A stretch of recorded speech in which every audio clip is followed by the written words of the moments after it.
You've probably spent more time scrolling through endless specs than actually thinking about what you need on the water.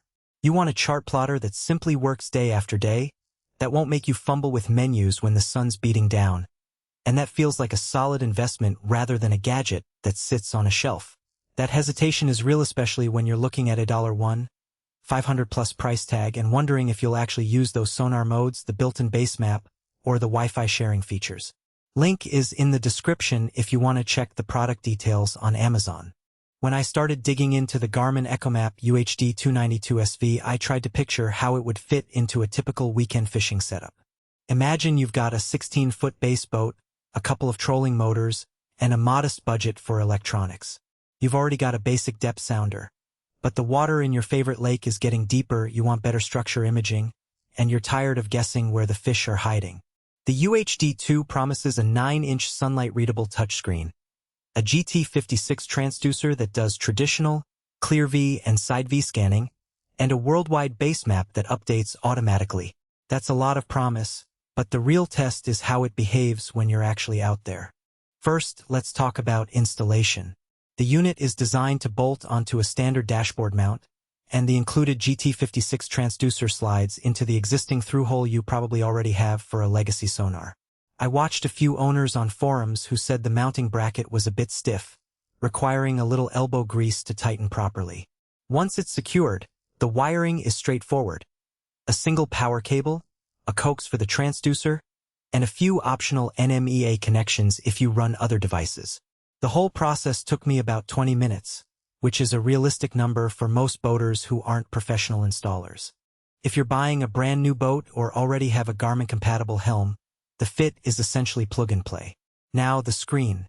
The 9-inch display is bright enough that you can see it even when you're facing the sun at a high angle. The touchscreen is responsive, but it does have a slight lag when you swipe quickly between map layers. In practice, that means you'll probably spend a few seconds tapping zoom or pan, rather than swiping with a flick of the wrist. For most anglers, that's a minor inconvenience. What really shines is the auto brightness adjustment. When you move from a shady dock to open water, the screen dims just enough to keep glare down without sacrificing readability. I tested it on a clear summer day on Lake Okeechobee, and the chart stayed crisp even with the sun directly overhead. The GT56 transducer is where the UHD2 earns its higher price. Traditional sonar gives you a reliable depth reading, but the real benefit comes from ClearV and side-V scanning. ClearV fills in the blank spots that conventional sonar often leaves, especially in murky water or over steep drop-offs. Side-V provides a sideways view of the structure, which is invaluable when you're hunting for base around submerged trees or rock piles. In a real-world test on a spring-fed river with heavy silt, ClearV managed to resolve fish silhouettes that a plain depth finder completely missed. Side-V, on the other hand, showed a clear wall of timber that helped me target a hot spot on the third cast. Those imaging modes do consume more power, so if you're running a small battery bank, you'll want to keep an eye on your consumption, but for a typical boat with a 12V system, they're well within safe limits. One of the most talked about features is the built-in worldwide Basemap. Garmin's Navionics Plus data includes depth contours, navigation aids, and even some fishing hotspot markers in many regions. The map updates automatically when you connect to Wi-Fi at home or at a marina, which saves you the hassle of buying and loading separate chart cards. In practice, the Basemap is accurate enough for most inland lakes and coastal inlets. However, if you plan to fish in remote backcountry lakes that aren't covered by Navionics, you'll need to import your own KML files or rely on external charts.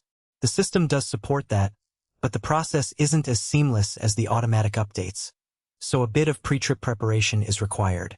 Wi-Fi connectivity is another practical point. The UHD2 can share waypoints, routes, and sonar snapshots with a smartphone using the Garmin Home app.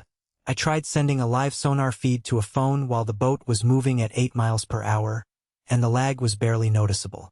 The same Wi-Fi link also lets the Chartplotter talk to a force trolling motor, allowing you to set a route on the screen and have the motor follow it automatically. If you already own a force unit, this integration feels like a natural extension. If you don't, the Wi-Fi still lets you back up data to the cloud, which can be a lifesaver after a long day of fishing and a sudden power loss. Now, who should actually buy this thing? The sweet spot is the serious weekend angler who already has